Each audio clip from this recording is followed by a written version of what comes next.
Consent and healthy relationships.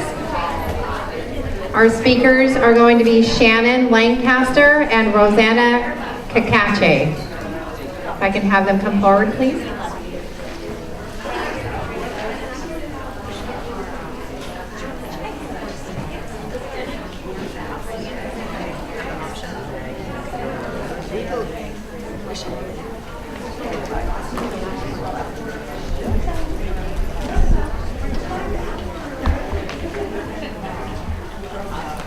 All right, so here we go. So here's Shannon and Rosanna, and they're going to go ahead and get started on the next section. Thank you. All righty, well, I just want to take a minute and thank the Glendora Chamber of Commerce for putting on this wonderful event. I really want to thank them. We have a great chamber, and they're so proactive in helping businesses and the community. They are just wonderful. So my hat is off to them. I want to thank them for helping us ladies get together and find out about fun things like what I'm going to talk about. Okay, so consent and healthy relationships. I'm sure you're wondering what that's all about. I'm speaking from experience, not from knowledge. You're out of a book or something. So, 1 in 4 women and 1 in 7 men will be victims of domestic violence or abuse in their lifetime. Those are staggering statistics in my book. We hear about it on the news. You know, there's movies, The Burning Bed, there's things you watch on TV all about it.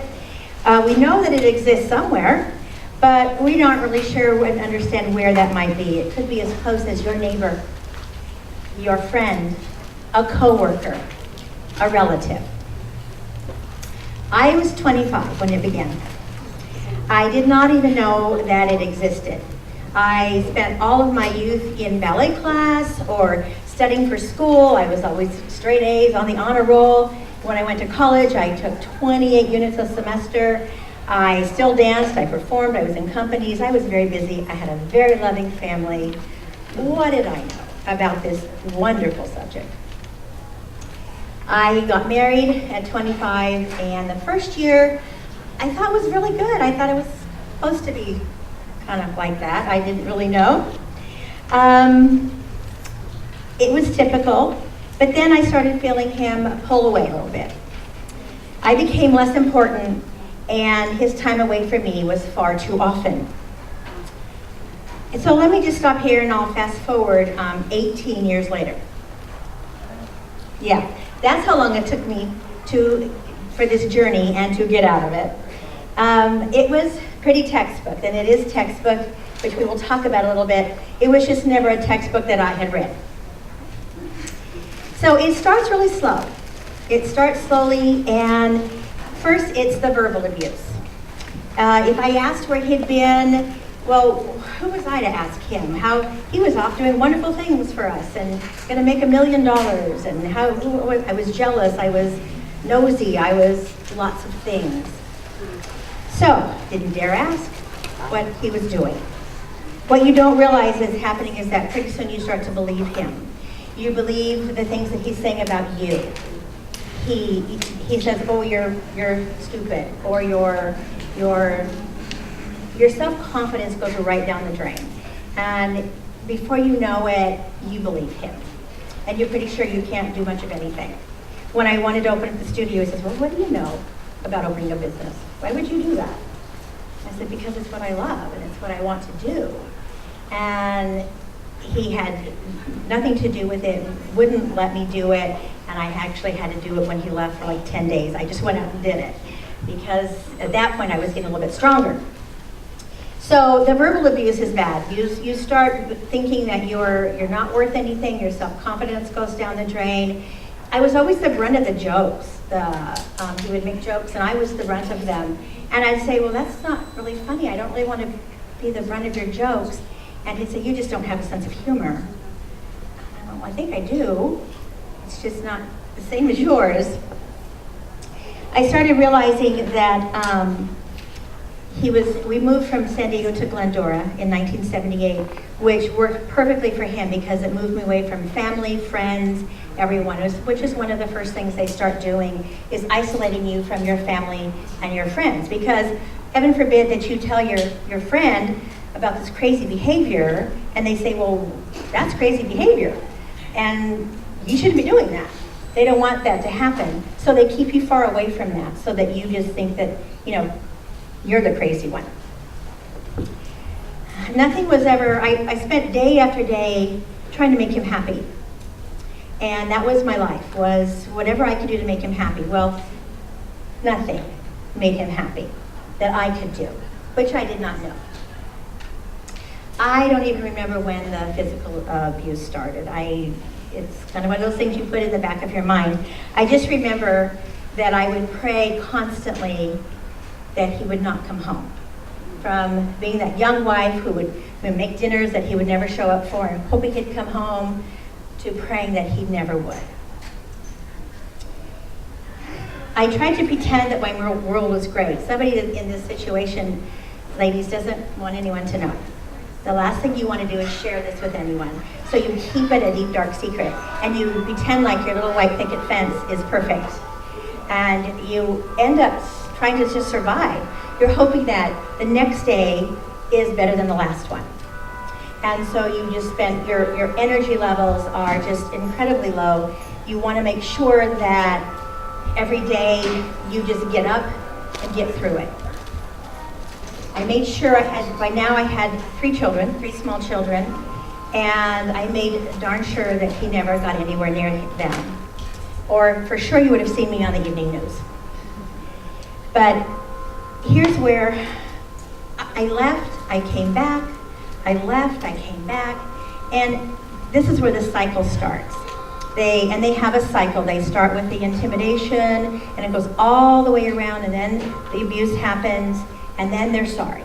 Oh, they're so sorry they did that, and they'll never do it again. So whether you're staying or whether you've left, they promise you the world. And so for 5 minutes, it seems like 5 minutes, maybe it's a week, maybe it's a month, you think, oh, my life's gonna be good again. And it starts again. And then the circle again goes around to the abuse, and then I'm so sorry. So here's where I wish that I could have asked myself some of these questions that I didn't know. Does your partner accuse you of cheating or being disloyal? Do they make you feel worthless? Do they hurt you by hitting, choking, or kicking you? Threaten to hurt themselves if they don't get what they want? Try to control what you do and who you see? Isolate you from family and friends? Pressure you or force you to have unwanted sex? Control your access to money? Stalk you, including calling you constantly or following you? 2 of my highlights, I will not bore you with the grueling details, but I did have a gun held to my head for sex. I had a broken eardrum as I went flying across the room, and he would threaten to kill me if I left. I finally at some point did decide to do that because I thought I'd rather be dead than live like that. So here's where you asked me the question, Shannon, darling, why did you stay for 18 years? You're strong, you had a business, you were intelligent. Why did you do that? Well, because these guys are good. And I don't mean good people. I mean they're very, very good at what they do. They study you. And they find you at the very beginning. If you're single and you walk into a room, a controlling type guy knows exactly who in that room is perfect for them. And once they found you, they study you. He knew exactly what to say to me to keep me there, to hurt me, to make me feel worthless, so that I would stay. They're very, very, very good. He even went through the motions to get help, because that's what I wanted him to do, but it was just the motions. But as they say, you can't see the forest for the trees, and you just don't, at that point, you were so enveloped in this, and it's so overwhelming. It's like that spider's web, and you're in the middle of that web, caught in that web, and you can't see their manipulation, you can't see their insincerity, and you for sure can't see the plan that they have. And that plan is to keep you controlled and away from everybody else. You're their little prize. They own you. I always, even though I worked, he would give me just enough money to make the bills. I never had anything extra, couldn't do anything extra. Every one of those things that I listed there, right there, textbook.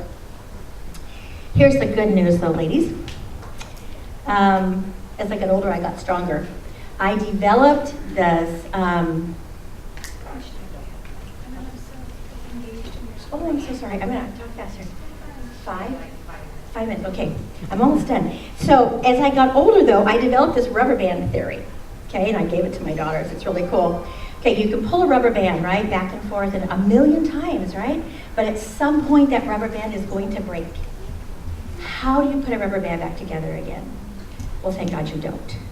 And so I knew that the day would come when my rubber band would break. I didn't know what it would take. I didn't know what courage it would take because I had tried to go and come back. I even moved to Utah for a year and he still got me back. How about that? So I came back and I realized that I was going to fight this, that he was never going to win. He was not going to get control my life. One of my dearest friends said to me, she said, you know, he's a parasite and he's sucking the life out of you. And I went, oh my gosh, you're right. And that just helped me so much to see that. And I did feel that way. And I felt like I have no life. This isn't living. This is surviving. This is survival 101. I hope that today's better than yesterday. Well, it mostly wasn't, you know, but so my rubber band finally broke. I had left the house, the kids and I told my children, I said, we had a ranch-style house, and I said, take anything you want to take with you, throw it out the front windows, and we're leaving. We're never coming back to this house. So we did. We put everything in my car, we went to church, and then we went to a wings shelter. And that was one of the reasons I am now a Seroptimist, because we donate, we do fundraisers, and a lot of the money in the funds that we do goes to the Wings Foundation, and thank heavens for them that I got to stay there with my children, and they took such good care of me because I was completely terrified. And so we finally got ourselves back on track. It took a couple months. We actually had to hide out for a couple months, all the while trying to keep a business running, all the while trying to keep 3 children in school, and all the while trying to keep no one to know. So much fun. So we got back, we got in a little house, and everything was good. Well, you know, he would come over, he would bang on the windows, he would crawl through a window. I found him in a closet. They still just don't go away. Okay, they just kind of hang out there. So I used to have a policeman would come and he'd sit in my living room, and until he got another call, and I'd go, I have to go, Shannon. I go, it's okay, we'll be fine, we'll be fine. Well, one day that didn't work. My son, who was 11, saw me go flying across the living room floor, and he called 911. And then I knew I was done. I knew that I couldn't do this on my own, but that as strong as I had been, I needed help. So I did. I found lots of help through my church. I talked to people, and the most important thing that you can learn through this is how to talk to these people. Because remember, he knew me. He knew how to deal with me. He knew how to get me and take me from here all the way down to here in about 2 seconds. And so I learned how to talk to him.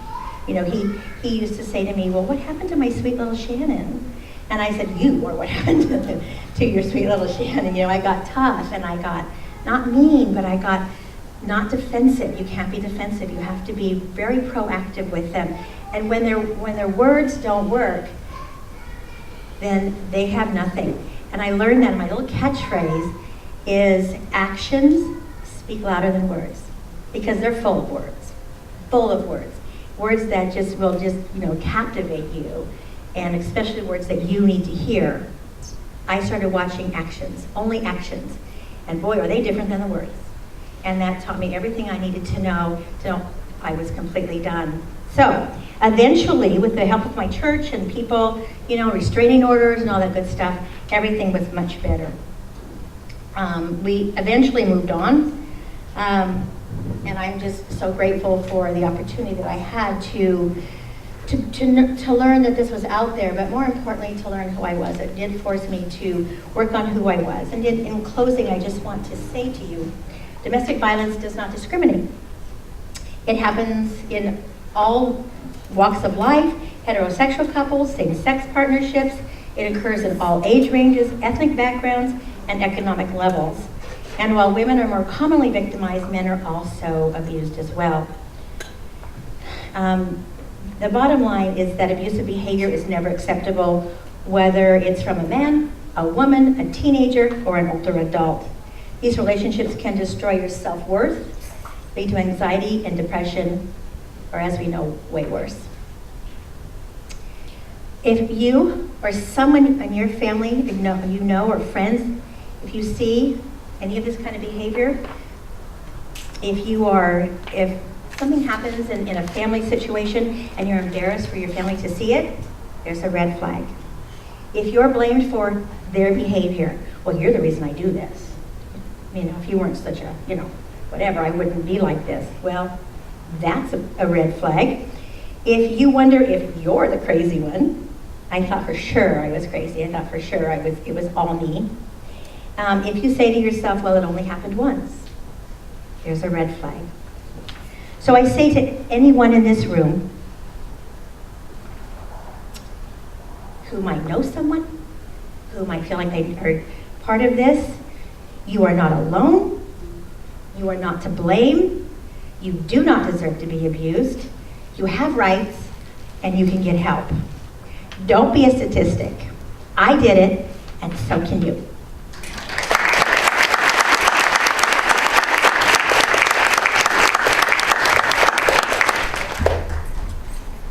Good morning, everyone. I just want to first thank Shannon for sharing her story with us. I know that that's not easy all the time, and I personally appreciate your story, so thank you, Shannon. Thank you for that.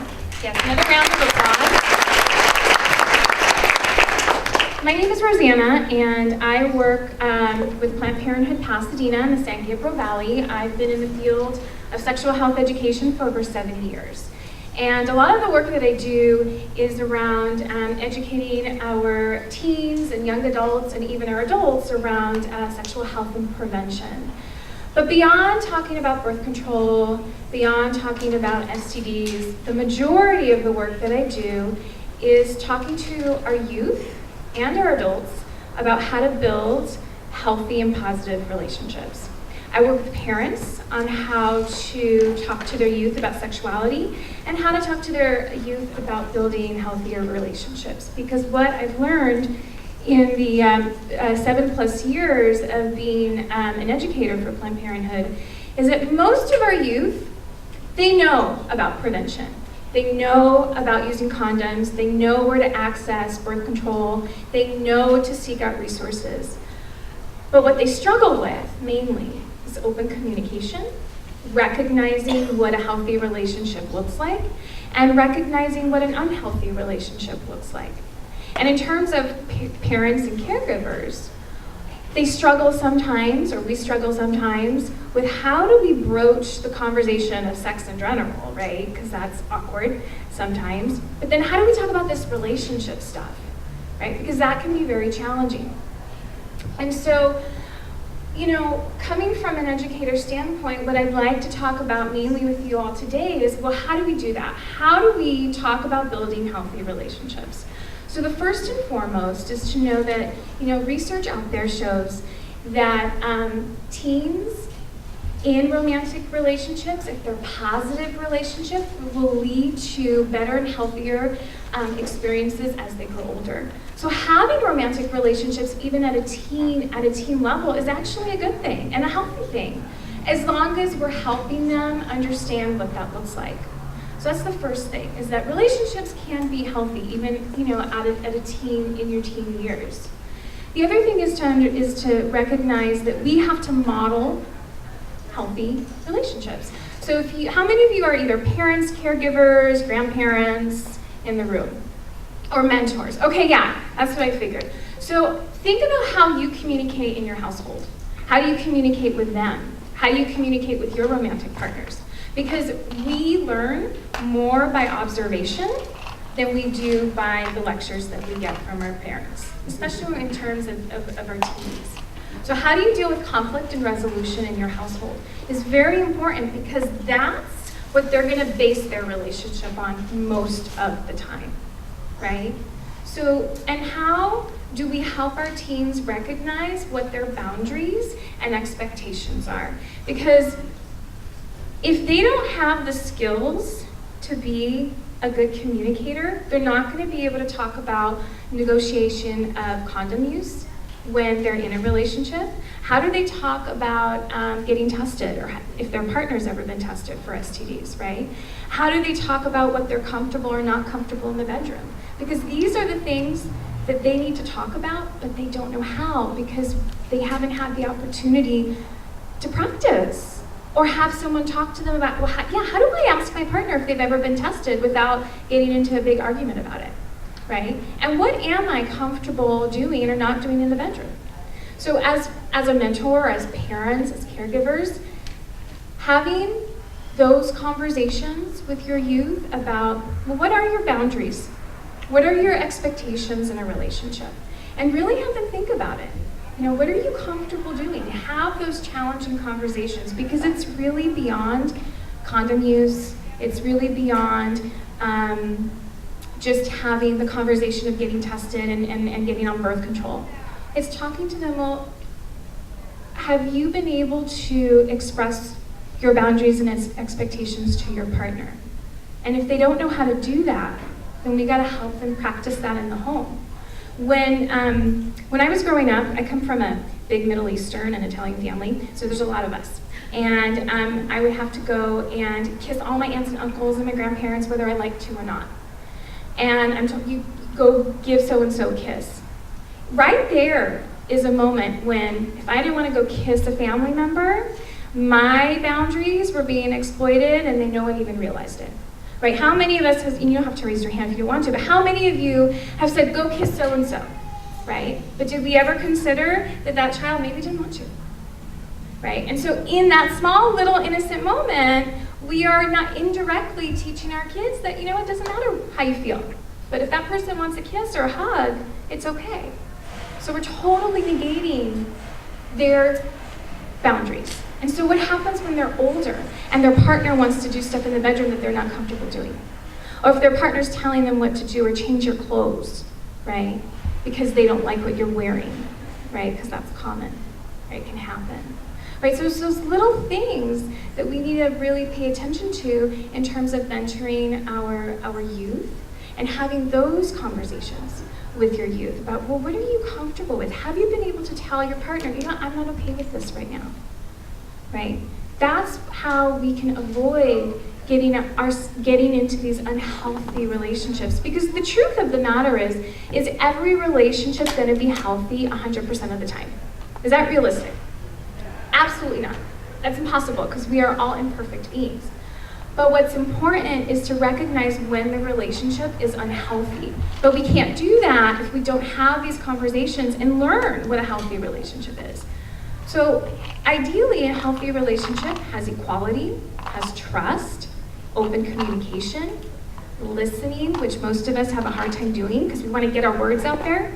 But we have to practice these behaviors at home, especially equality. Because the reality is, when it comes to sexual assault and abuse, it's about power and control. And in any relationship, when the dynamic starts to go like this, and someone has more control, or more power in the relationship, that's when the relationship becomes healthy, and it's a very slippery slope from there, where it turns into abuse. And the cycle of violence, like Shannon talked about, starts. So for us, as mentors and caregivers, we have to be able to start practicing equality, trust, understanding, even with our youth, right, with our young adults, with each other. And so what that means is we have to be able to understand their boundaries and expectation, nurture that, respect that, and help them find their voice so that they can communicate that if and when they need to the people that are pushing those boundaries. And that's the key. In terms of what's happening here on a national level, sexual assault in college campuses, right, is an epidemic. Has anyone seen the Hunting Grounds? A couple of you? I recommend it. It's a wonderful documentary about sexual assault that's happening across our college campuses. And one of the outcomes of that was this new law called the Yes Means Yes Law that really pushes for affirmative consent in our college campuses. But it's also education that we're incorporating now into sexual health and wellness.